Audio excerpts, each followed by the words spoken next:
India, a land of rich cultural heritage. Its people steeped in traditions of ancient and diverse faiths. Indian life, Indian art, and perhaps most of all, Indian architecture display the diverse panoply of significant and powerful symbols, expressive of the innermost life of the spirit of man. Symbols that unite man with his Creator. Symbols that have often separated him from his fellow man.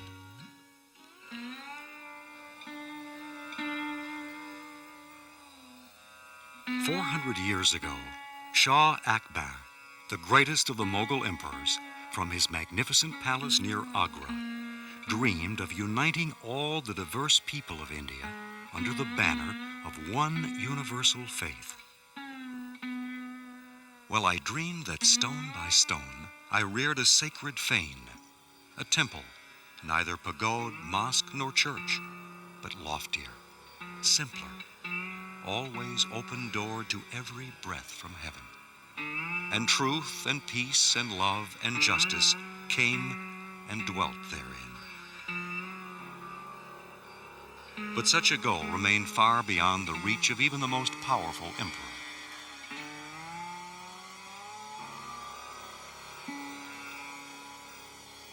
In 1880, Jamal Effendi sailed to Bombay, bringing the Baha'i faith, the teachings of Baha'u'llah, to the Indian subcontinent. The Baha'i faith, newest of the world's major religions, proclaimed the underlying spiritual unity of the diverse peoples and religions of humankind, the impending fulfillment of Akbar's dream, a truly universal religion. Through the next 100 years, the Baha'i community grew, developing the foundations of religious unity. The young Baha'i community longed to build a unique temple that all the people of India could recognize as their own. After a century of germination, a remarkable lotus-shaped temple has blossomed in the heart of India. Attracting more than 2 million visitors a year, rivaling the Eiffel Tower and the Taj Mahal, the new temple welcomes people of all races, all religions, all cultures, and all classes. It is the Baha'i House of Worship, Mashriq al-Azkar, the dawning place of the mention of God.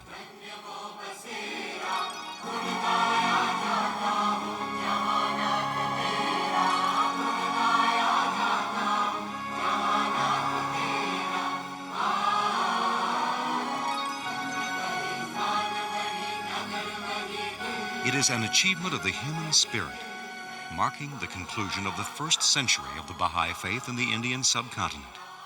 A new embodiment of an ancient symbol, this remarkable structure has been widely hailed as one of the most outstanding architectural achievements of this generation. The Times of London called it the Taj Mahal of the 20th century. Its design is a unique blend of today's most advanced technologies with traditional craftsmanship. In its structure is the labor and commitment of the people of India. In its concept is a unity embodied in a symbol that lies at the heart of India's spiritual heritage, the lotus flower. The temple itself reflects qualities of the community that built it, followers of Baha'u'llah, the glory of God, prophet founder of the Baha'i faith.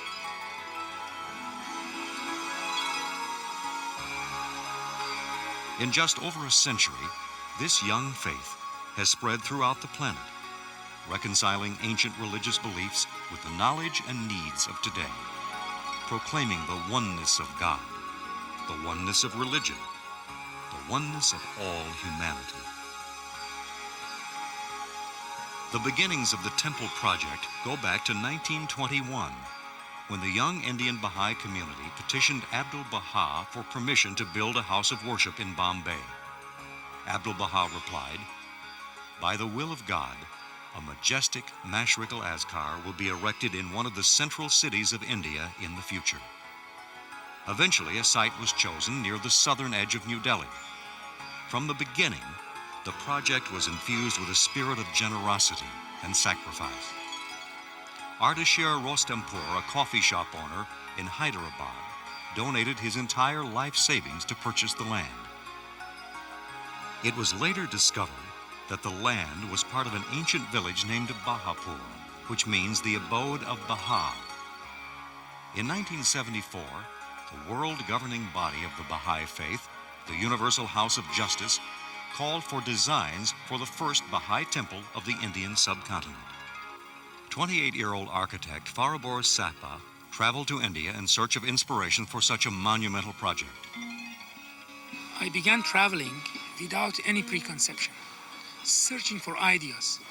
I visited many places all over India, not for architectural research, but to search for a concept. I was hoping to discover some secret, to find a spiritual guidance.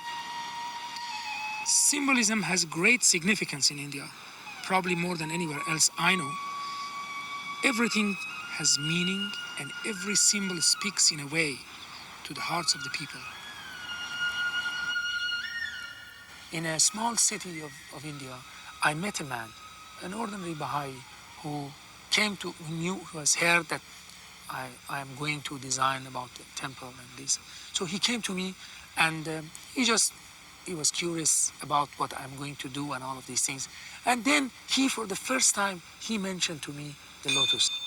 I was impressed by his enthusiasm, but the concept itself did not attract me. Yet, as I returned to travel, everywhere I went, I saw the Lotus in front of me. I could not escape from this concept. I was seeing it everywhere.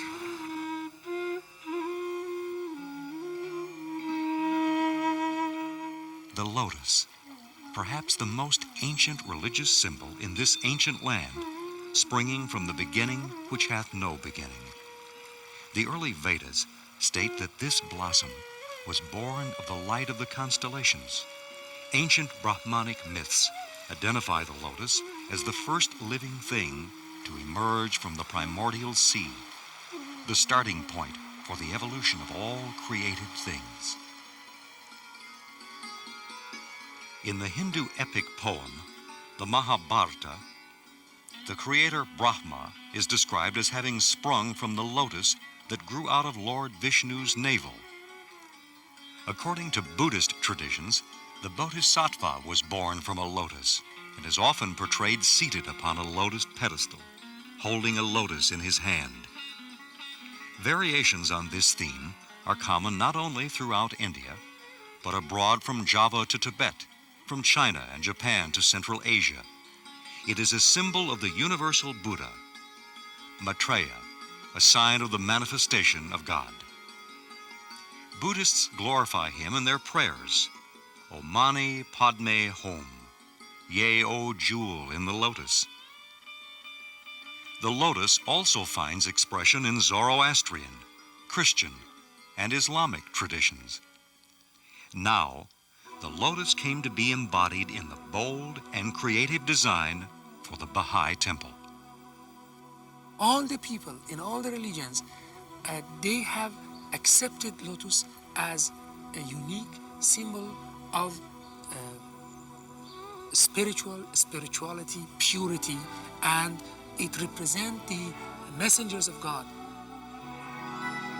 Mr. Sahba's drawings describe a remarkable structure.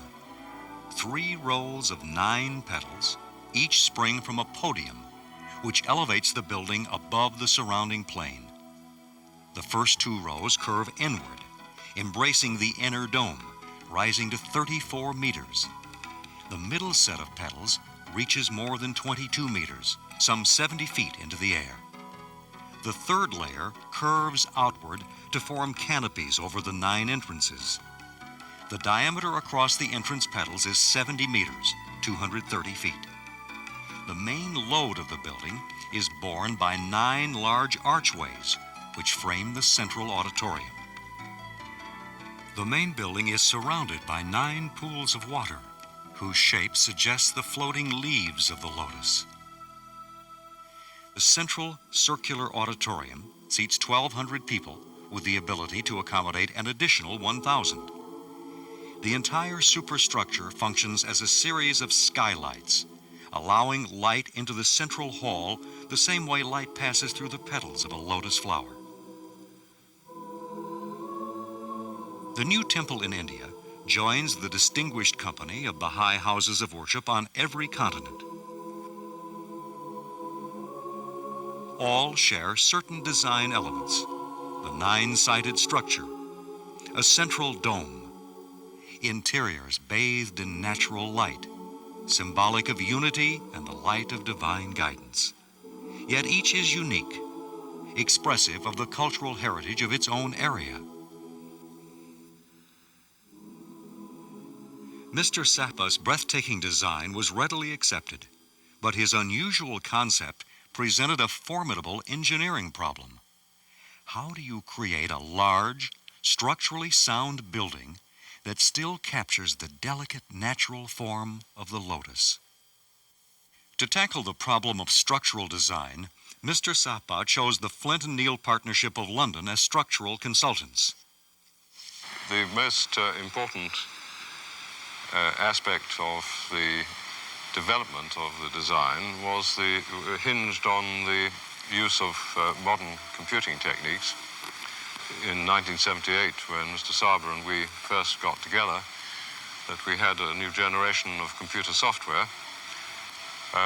which was vastly more powerful than anything we'd had before. The architectural and engineering teams worked closely together over an 18-month period. Consultation helped them achieve unity between the design and structural requirements. The final design was almost identical to the architect's original drawings. Bold and daring, a lattice of thin concrete shells without supporting beams. Delicate, like an eggshell, drawing strength almost totally from their shape. Freestanding petals, complex curves and arches, utterly impossible to build without the most advanced technology. Yet Indian construction techniques are labor-intensive, with minimal equipment and time-worn methods. A leading British architect commented at the time, "To build such a structure in Europe would be extremely difficult. In India, impossible."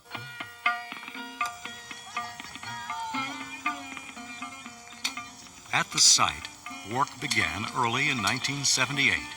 Mr. Sapa shifted his office from London to assemble the construction team, assuming the additional role of project manager. The project recruited up to 800 people, most of whom would live at the site over much of the next 6 years. In an unprecedented move, the project established a school providing education and childcare so parents could work nearby without anxiety. The workers came from all parts of India, people of different regions, different languages, different faiths. Women workers removed hundreds of tons of earth and rock from the extensive excavations and carried the concrete for much of the structure. Each woman walked an estimated 21 kilometers per day, carrying as much as 20 tons of material in an 8-hour shift. Once the basement and podium were constructed, the 9 massive supporting arches were completed. Then the extraordinary process of creating the shells began. Construction of a shell structure of such size and complexity had never been attempted anywhere in the world, and many engineers considered it a practical impossibility. Architect, designers, and contractors' engineers conducted months of research and experimentation to find innovative approaches and develop workable new building techniques. Experimental models were built out of timber. Patterns were created for the formwork that would shape the cement petals. New concreting techniques had to be developed. For aesthetic and structural reasons, Mr. Sapa was determined to avoid construction joints in the shells. This required finding a way to pour the thin 13-centimeter shells up to 22 meters high in one continuous operation. This was more than 10 times the maximum height of pour recommended by the consultants. Pouring to such heights and compacting concrete in the narrow forms, which for some shells was no more than 7 centimeters wide and curved in 2 directions, posed the most formidable challenge. Months of consultation finally produced a complex plan requiring the precise coordination of some 300 workers at a time, working rapidly, precisely, and continuously for periods of up to 48 hours. In preparation, thousands of square feet of formwork were painstakingly laid out on precise geometric coordinates and fixed to a specially designed steel space frame. The outer formwork was then systematically numbered for reassembly and removed. The inner formwork, built to furniture maker's standards, was precisely aligned and sealed. The cage of galvanized reinforcement was carefully fixed in place. As concreting commenced, the outer formwork was put in position one row at a time. To compact the concrete, needle vibrators were threaded into pre-planned positions by workers standing on platforms 10 meters above the pouring level. As soon as the concrete reached the level of the outer formwork, the masons and concrete teams stepped back, and the carpenters rushed forward to fix the next level of the outer formwork. They had only 10 minutes to complete the task, lest the concrete begin to set. A supervisory team then quickly double-checked the reinforcement and forms placement, and the next level of pouring immediately began, repeating the entire cycle, step by step. With the coordinated efforts of hundreds of hands, the delicate concrete petals grew skyward. Meanwhile, teams of workers were systematically pouring over the steel frame, tightening any nuts worked loose by the constant vibration. This complex operation had to proceed flawlessly and without interruption through multiple shift changes. In spite of scorching heat, torrential monsoon rains, high winds, equipment breakdowns, and frequent power outages. You can say 300 people are working at a time on these platforms, and they talk in 10 different languages. We came together and we worked like absolute members of one family. Working because you are living together, we are working around the clock. And every night, this concreting of these shells has been done in one piece, one go. 48 hours has taken to complete one of these shells. The entire structure and scaffolding had to be covered with heavy tarpaulins to protect it from heat and heavy monsoon rains. To keep the concrete mix cool enough to set properly in the intense summer heat of central India, tons of ice were crushed by hand each day and added to the mix. The hundreds of workers developed a spirit of reverence about their work. Arriving workers often performed a brief puja or prayer before beginning their work. Together with the tons of dolomite aggregate and pure white silica sand, these workers poured something of the soul of India into the structure. As the shells were completed, the pattern of the lotus began to emerge. The inner leaves in groups of 3, the outer and entrance leaves in proper sequence to maintain an even loading on the structure. Once the outer and entrance petals were completed, work began on the final and most difficult part of the construction, the inner petals of the interior dome, a delicate lattice of 9 intersecting shells just 7 centimeters thick. With every step, every process, every day, the work of these hundreds of men and women met world-class standards. The inner surfaces were bush-hammered by some 100 workers harnessed to platforms at dangerous heights, removing a thin layer of concrete to expose the aggregate. One can say easily its entire project is a handicraft because of all the items which have been done with the help of people that they are really craftsmen, like 400 carpenters at a time making 40,000 square meter of formwork, something like this, or bush hammering of hundreds of, you can say near about 9,000 square meter bush hammering with the help of chisel and sort of just a small hammer and chisel by hand. This sort of work, that feeling was develop that side, that everybody has something to contribute. And that was the spirit of teamwork that could really do this job in India. This spirit of unity, transcending culture, race, language, and faith, was critical to the project during the long years of construction. The external structure was covered with Grecian marble from Mount Pentelicon, the same marble used on the Parthenon of ancient Athens and the monumental buildings at the Baha'i World Center. In Chiampo, Italy, some of the world's finest marble artisans shaped the curved marble covering. Using full-scale mock-ups and computer-controlled saws, the Italian craftsmen labored for 2.5 years to mold the marble to the subtle, elegant lines of the lotus. The marble was suspended over the concrete shells by stainless steel anchors, a cladding system never before used in India. More than 10,000 pieces of curved marble, each of a different size, had to be fitted together like the pieces of a giant three-dimensional jigsaw puzzle.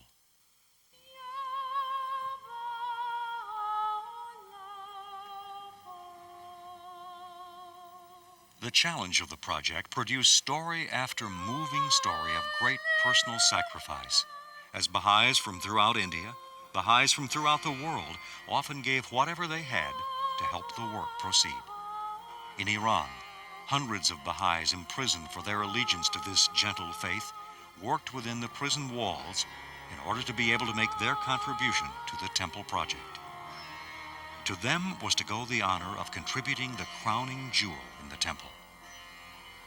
On December 22, 1986, just 2 days before the final dedication, this centerpiece, bearing a calligraphic rendering symbolizing the unity of God, the unity of all religions, and the unity of all mankind, the name of Baha'u'llah was set like a precious jewel in the heart of the lotus.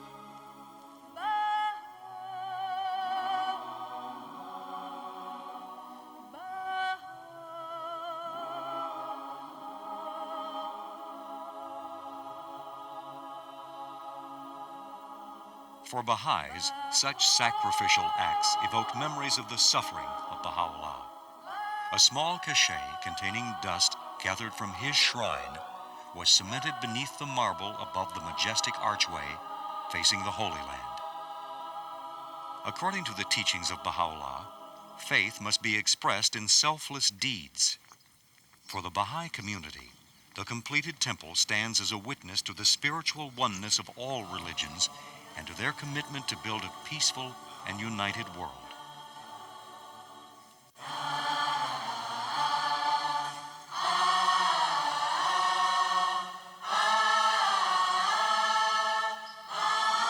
Some 10,000 Baha'is from more than 70 countries flocked to the dedication ceremonies to inhale the fragrance of the lotus and celebrate their achievement.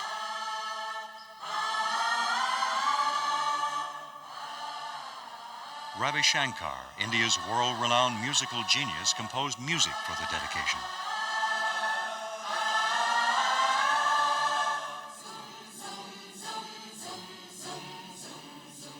Architectural critics acclaimed it to be a major achievement, one of the most outstanding contemporary structures in the world, one of the most remarkable achievements of our time, as one of the masterpieces of the 20th century. Yet perhaps the most important reactions came not from the experts, but from the multitude of people of every religion, every race, and every nation who come to visit.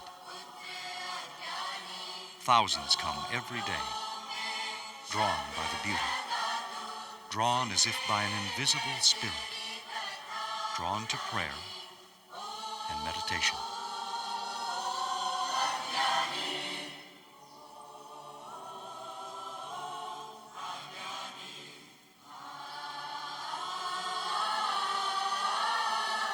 भगवान बाहुल्लाह के संग्रहित लेखों से अध्याय 7। मैं सत्य कहता हूँ कि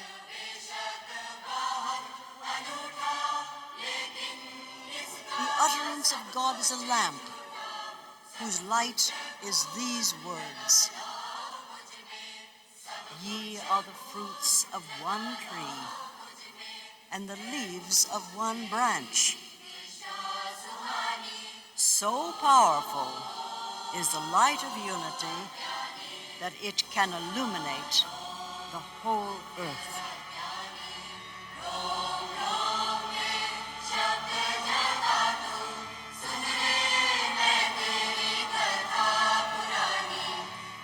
Mashrikal Askan, the dawning place of the mention of God, the Lotus of Baha'i.